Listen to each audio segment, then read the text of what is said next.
Hi everyone. If you're watching this, you probably know who I am and what this is, but if not, hi. I'm Dean, and I'm an amateur game developer making a little RTS game. It's a tactical medieval fantasy battle simulator where you command an army to defeat your enemies. It takes a lot of inspiration from games like Total War, Mountain Blade, and Manor Lords, though I've added a lot of my own little touches to make it more realistic, or at least realistic in ways I care about. This video is a tutorial specifically about how to play the current alpha playtest demo of my game, which has some basic units, a couple simple scenarios, and a lot of complicated infantry combat mechanics. The build has two unit types. First is the officer, which is your player character in the world plus couriers and bodyguards. The second is spearmen, your standard infantry unit and the focus of this playtest. The goal is to test infantry combat, the morale system, and the general flow of combat. Units in this game, unlike in some other games, are somewhat autonomous and should not, hopefully, require too much micromanagement. They automatically engage nearby enemies and flee dangerous situations. You can get the game by going to my itch.io and downloading the zip file. Once downloaded, unzip the file and put the folder somewhere you won't forget about it, like your desktop. Now, all you have to do is open the folder and find the unitletsmirror.exe file and run it. Unitlets Mirror is just a placeholder. I'm pretty bad at naming things. When you launch the playtest demo, you'll immediately be greeted by the single player levels menu. Right now, we only have one real map with three possible scenarios. These are Simple Attack, Reinforce and Defend, and Sandbox. The first two are further broken down into small battles with a few units and large battles with many more units. The first one, and the one I recommend you start with, is the Simple Attack. You and your enemy start apart from each other with your troops all together. You have 15 minutes to attack the enemy and try to drive them away from a large circle drawn on the map. A couple seconds after all the enemies are gone, you win. If you die or run out of time, you lose. Reinforce and Defend is exactly like Simple Attack, but both armies start with a portion of their troops already engaged with each other inside the circle, and the rest of the troops outside the circle moving in. Sandbox levels don't have a victory condition, nor any difficulty levels, and they're just for messing around. There's an empty one with no units other than your officer unit, and then there are some with more and more NPCs who start the scenario fighting each other. Controls-wise, you're going to need a keyboard and a mouse, ideally a mouse with a middle mouse button. Your point of view floats above the battle, and you can move it around using the W, A, S, and D keys to move forward, backwards, left, and right. You can also move the camera upwards with the spacebar or downwards with the control key. To rotate the camera, hold the middle mouse button and move your mouse around. If you don't have a middle mouse button, you can press and hold the L key on your keyboard instead. To issue orders to your units, you'll first need to select them. You can left-click directly on your soldiers, left-click on their unit's floating nameplate, or you can left-click and drag on the terrain to select any units inside a rectangular area. As you select units, cards corresponding to each unit appear in the Orders menu. These cards display the name of the unit, their current morale state, their current morale factors, and a list of their planned orders. At the top right of the card are three buttons. First is a button to select and deselect the unit.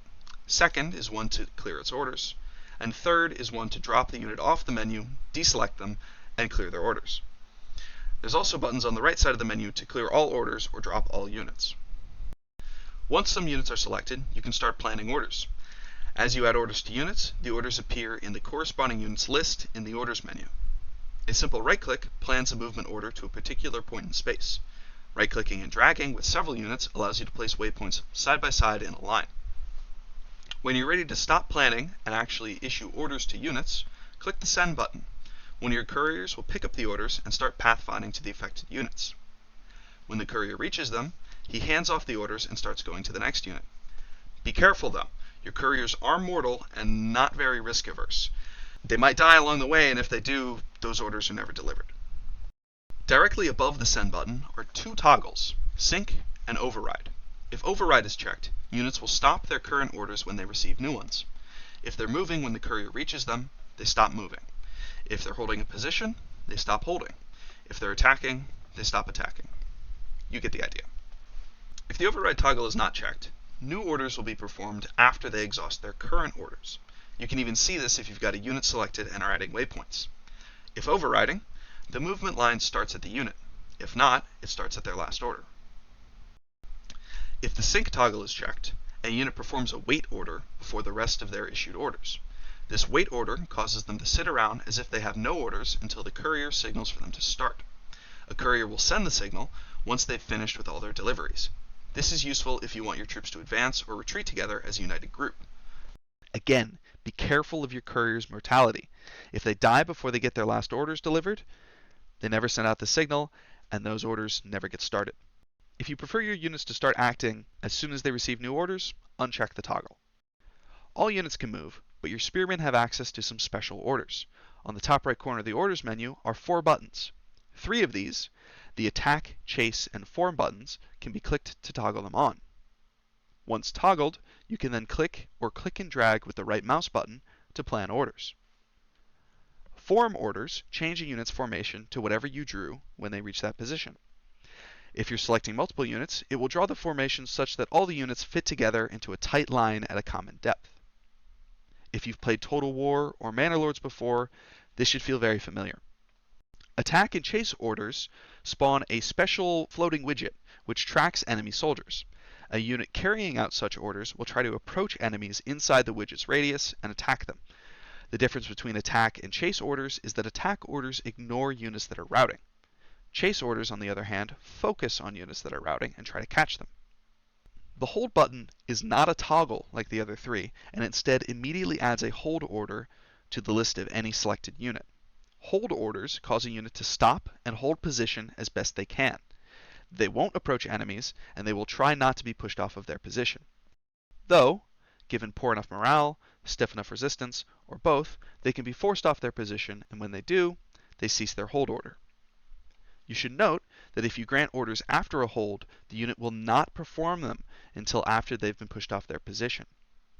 So, if your units are currently holding, and you want to give them orders to move, you should probably use the override toggle when sending them the orders. Now that should be everything you need to play the game. If you're eager to start, turn this off and go play it. But for completeness sake, I'm going to say a few things about how the morale system works, since that's a major part of the game and this playtest. Your spearmen units exist in one of 5 possible morale states at any given time. These are aggressive, confident, timid, afraid, and routing. Aggressive is just what it sounds like. Your unit quickly approaches nearby enemies, and in this state they have the greatest chance to attack. Confident is basically the same, but not nearly as strong. They approach enemies, but not as aggressively as they would if they were aggressive. Timid is similar to confident, but even more scaled down. They very slightly approach enemies, but they're not so eager to get into a fight. Afraid, on the other hand, causes a unit to actively withdraw from enemies, but they maintain their formation while they do it. The routing state causes a unit to withdraw, but also scatter and abandon their formation. What state your unit is currently in is based on some probabilistic functions that set the chance of transitioning to each state based on the unit's current morale factors.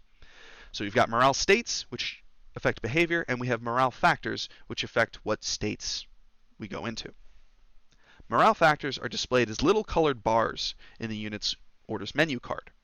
The leftmost, with the medal icon, is the glory factor, which accumulates whenever a soldier in your unit kills an enemy. Next to it, with the people icons, are the ally and enemy factors. These reflect how many enemies and allies are nearby and how close they are. Second from the right, with a droplet icon, is the pain factor. This accumulates whenever a soldier in the unit is hit by an enemy and is wounded. How much it accumulates is scaled by how severe of a wound it was. Finally, on the right, with the skull icon, is the loss factor, which accumulates whenever a soldier in the unit is killed. High values for glory and ally factors draw the morale state towards confident and aggressive, while high values for enemy pain and loss pull the morale state towards afraid and routing. When the accumulative factors, that is, glory, pain, and loss, increase because of their respective event, the amount that they increase by is scaled by their current value. So, if the factor is at 1,000, it's going to go up by more than it would if it were at 100. Then, as time goes by, the factor slowly decays. As a result, several of the same event happening in quick succession have a much greater effect than the same amount of events spread out over time. Or, in other words, if 3 guys are all killed at the same time, It's going to have a much greater effect than if those same three were picked off over a couple minutes. You don't need to keep all of this in your head while you play, but if you look at a unit's card and you see more red than green, you can expect them to start pulling back or maybe even completely rout. If you see that they have more green than red, they're probably going to keep pushing towards the enemy and keep into the fight. You may want to keep an eye on your units that have a lot more green than red, because they're going to get real cocky and they might get in over their head, and you might want to pull them back and save their zeal for a more opportune moment. And that is the absolute end of everything I have to say. Hopefully this thing wasn't too long. Thank you so much for watching. If you play the game, thank you so much for playing it. There's probably stuff I missed. If you have questions, feel free to send me a message. If you have problems, if there's bugs, let me know. But that's it. That's all I have to say. Thank you so much. Peace.